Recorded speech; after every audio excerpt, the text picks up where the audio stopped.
Hi. A few years ago we built a pool, and at the same time we also built this shed. I didn't realize how many things came with owning a pool, how many brushes and hoses and chemicals and inflatables and pool noodles and toys and more chemicals, and it was all just too much. I tried storing it all in the shed, but as you can see, this is also my woodworking space, making space. Not to mention that the chlorine was rusting everything metal inside of here that wasn't either stainless or aluminum, even even the nail heads. I needed some outside storage. I needed a deck box. I hope you follow along as I build this deck box. I'd like to apologize in advance for all of the fan noises in the background. It was mostly summertime when I built this, and I need to be more aware of when I have the fan on and when I have the camera on. I can't have them both on at the same time. It makes for horrible audio. So thank you. I hope you enjoy the video. I'll have something to say at the end, I guess. I don't know. Maybe. Maybe not. We'll see. I have more than enough scrap wood to build this project.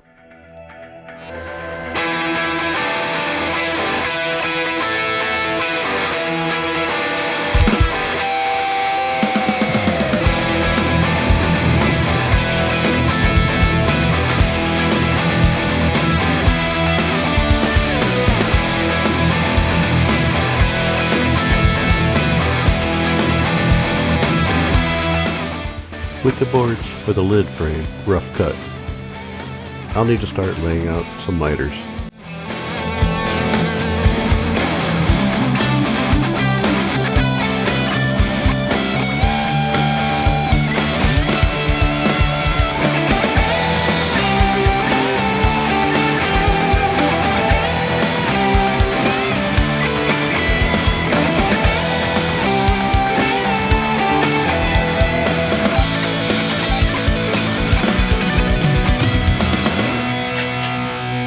Now that I have all the miters cut, it's just a matter of gluing and clamping.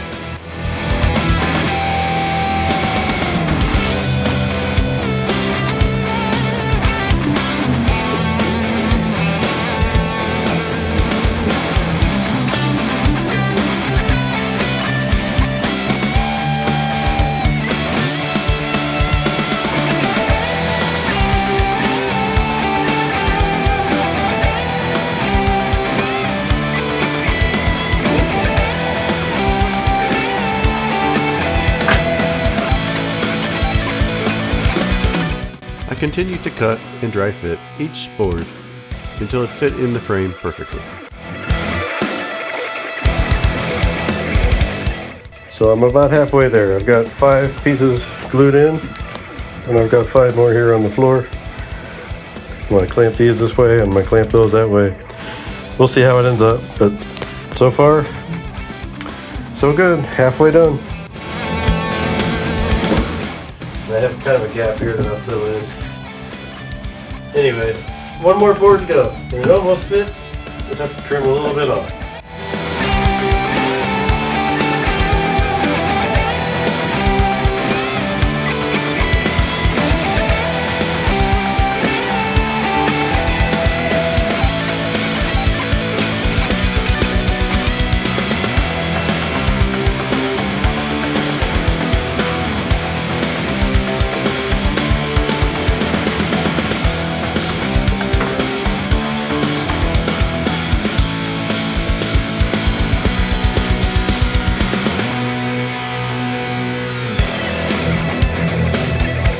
So this is the result of all of my cutting. This is going to be my largest build so far in this shed. I've got a lot of work to do to finish this, but the project is moving along, and I'll update you when I get to the next step. After thinking through several different options, I decided splines would be the best way to attach all these slats to the rails.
There are definitely safer ways to do this.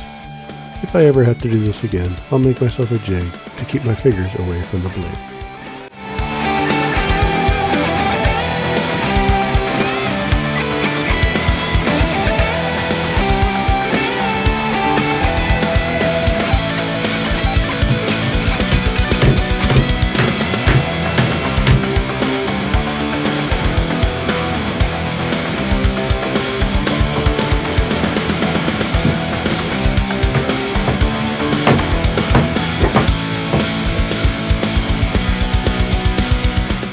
So I finally got these two panels all squared away. They're not bowed anymore. They're not cupped or anything. I got the two side panels, or the runners, glued to the main panel.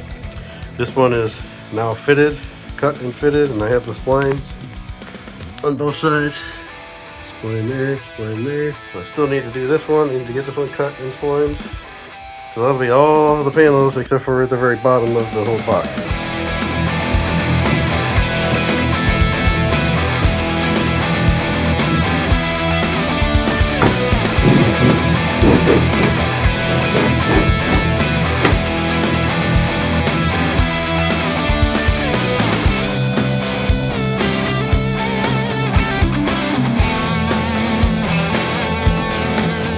Well, after going through a dry run of trying to glue up this long panel, I came to the realization that there's no way with the glues that I had, which are just Gorilla Glue and then original Titebond, there was no way I was going to be able to get all these individual pieces glued, get glue applied to them, do every butt joint here, every spline, every groove on both sides, and then clamp it this way, and then clamp it this way as well.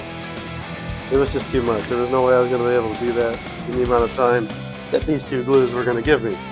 So I went and got this Titebond 2 extendable glue. It's supposed to have a longer working time, longer open time. We'll try it. I'll try it on this first panel. I hope it works. I didn't film this glue up, but here are some pictures. The Titebond Extend worked great. So I pre-cut all these pieces, and I don't know what I was thinking. Clearly I wasn't thinking, but I didn't give it long enough length to actually go through and be the foot for the bottom. So the only way to solve that would be scrap these. And I've got a few new pieces up there. Oops, sorry about that. And I'll just cut 4 more legs. The correct length this time.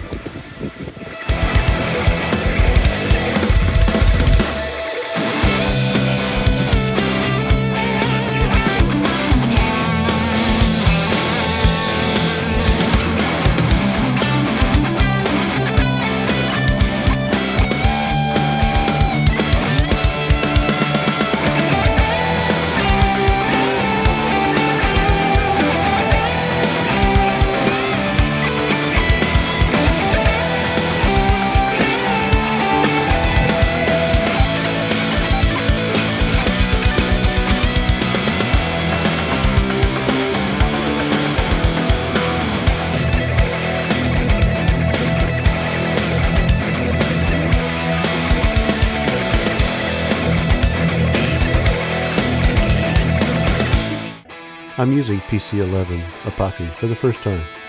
If you've never used this before and you don't mind the white color, this is an excellent product.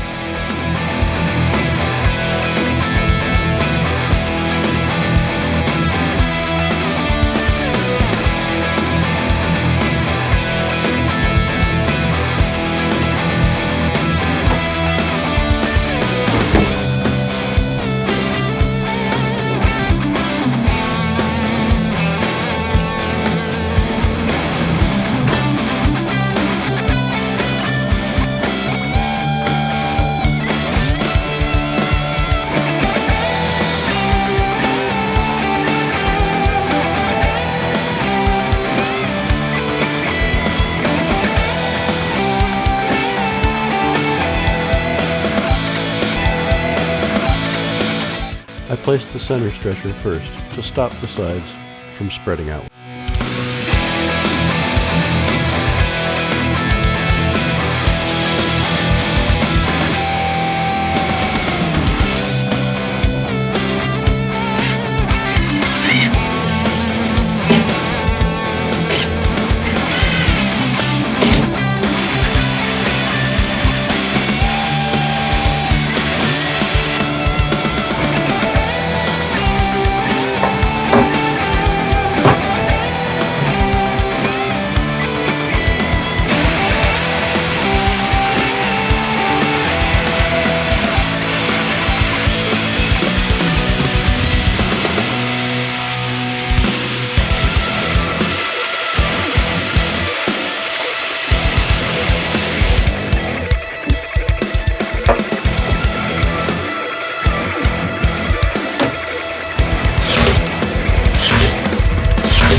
because I had the edge of the plywood exposed all the way around, I decided to put this edging on here because that looks ugly. That looks much more finished.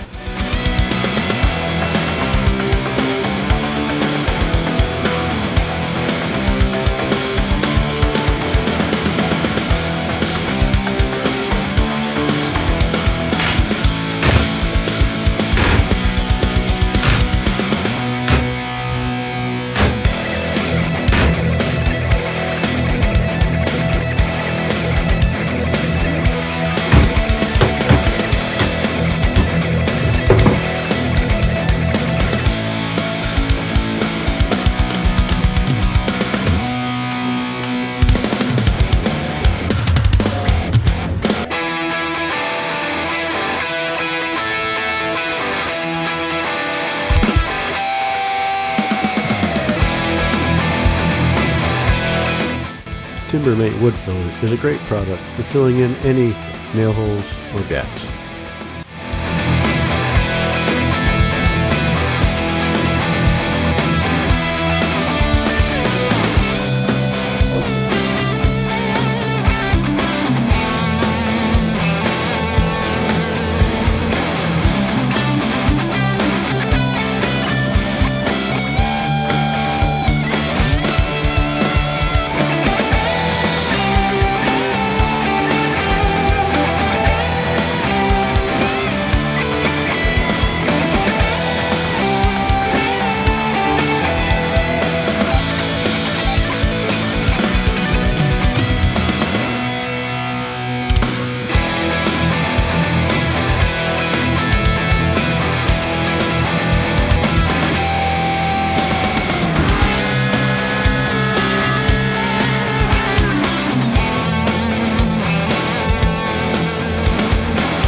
The screws that came with these hinges are a little bit too long. Time to break out the trusty old Makita. I do not recommend doing this at home.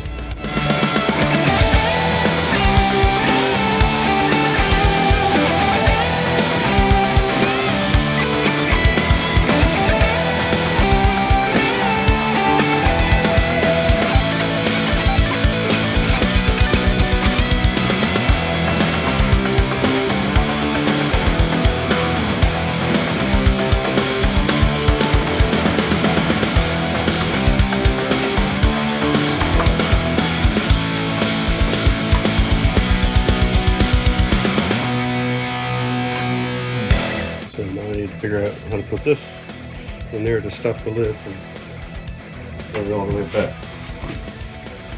So mount something here, and mount something right here to stop it.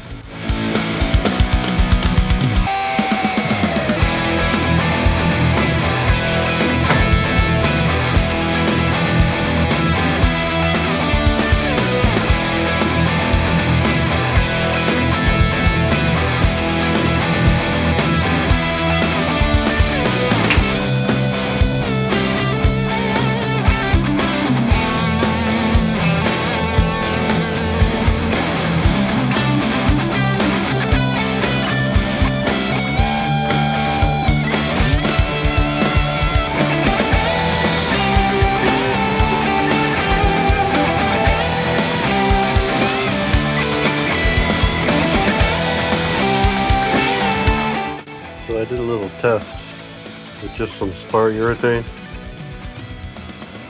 And it looks real nice on this side. But anytime you get into this wood where it's kind of gray looking, which there's quite a bit of it here, I'm not sure if I like the way it's making that gray turn out.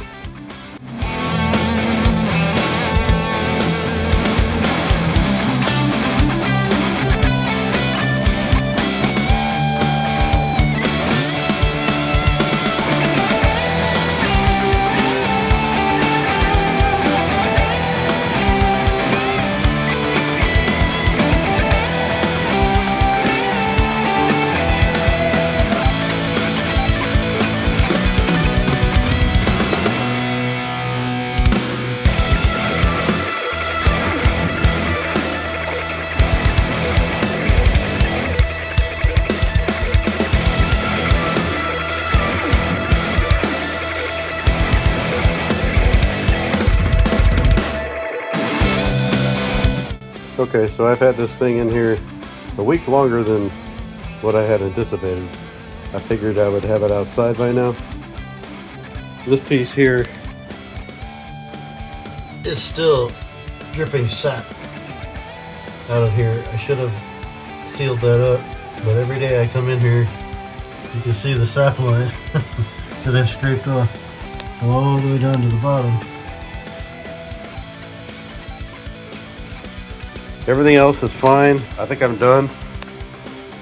I think I'm satisfied. It was supposed to be rustic and not perfect. Well, it's rustic and not perfect, so it fits the bill perfectly. So I'm just gonna go ahead and set it outside. So this is what it looks like.